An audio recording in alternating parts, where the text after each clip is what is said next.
You know, when we hear the word bacteria, we usually picture these simple little germs. But today, we're diving into something way more sophisticated. We're about to open the case files on the true supervillains of the microscopic world.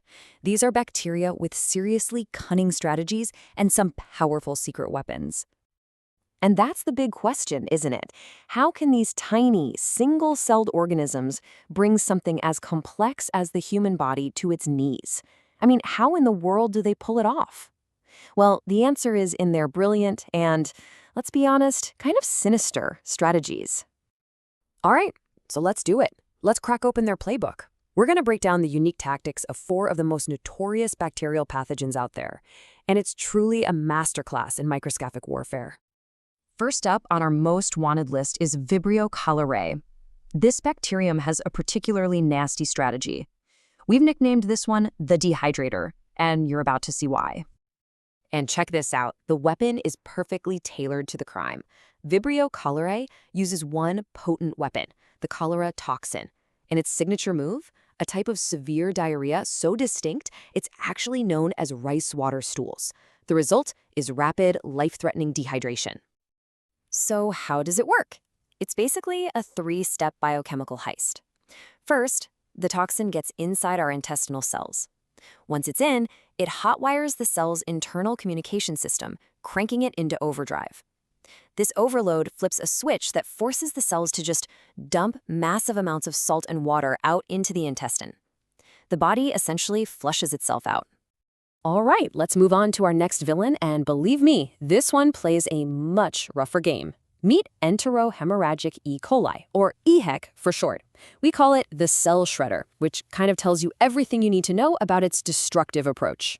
So, EHEC's weapon of choice is the Shiga-like Toxin, a poison that causes widespread damage. Its signature crime is a really severe condition called hemolytic uremic syndrome, or HUS. And trust me, this goes way, way beyond your typical food poisoning. So what makes this toxin so nasty? Well, it targets the very lining of our blood vessels, these delicate cells called endothelial cells. By damaging them, it kicks off a huge chain reaction of inflammation and clotting all through the body's tiniest blood vessels.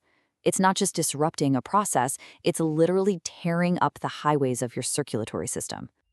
And to really get a sense of its power, just compare it to one of its less notorious relatives, EHEC.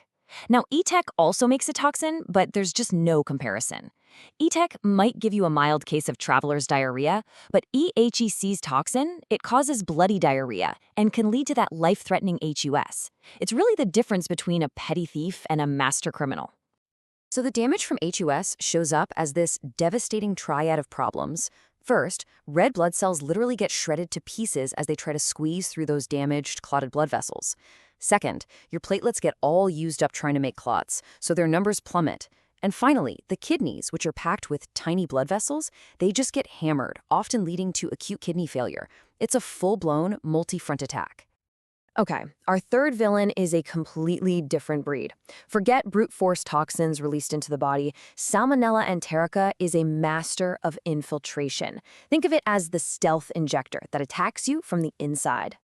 Its weapon is something called the Type 3 Secretion System, or T3SS. This isn't just a toxin it releases, it's a piece of seriously high-tech machinery. And its crime isn't just poisoning a cell, it's actually invading and hijacking the entire thing. So what is this T3SS? Honestly, the best way to picture it is as a microscopic syringe.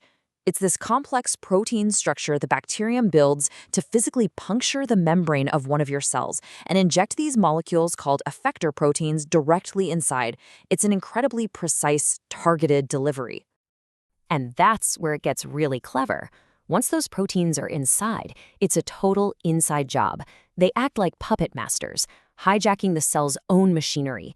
They literally rewire the cell to welcome the bacteria in, shield it from your immune system, and give it everything it needs to survive and multiply.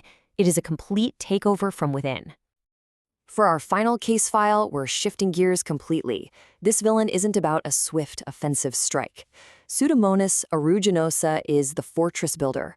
Its entire game is about defense and endurance, just outlasting you. Exactly. Instead of waging open war with toxins or injectors, some bacteria play the long game. They put all their energy into building an impenetrable defense, which lets them withstand pretty much anything we can throw at them. The weapon for Pseudomonas isn't a molecule. It's a whole structure, the biofilm. And its signature crime is creating these chronic, incredibly stubborn infections that are just notoriously resistant to antibiotics, especially in places like the lungs of people with cystic fibrosis. So what is a biofilm?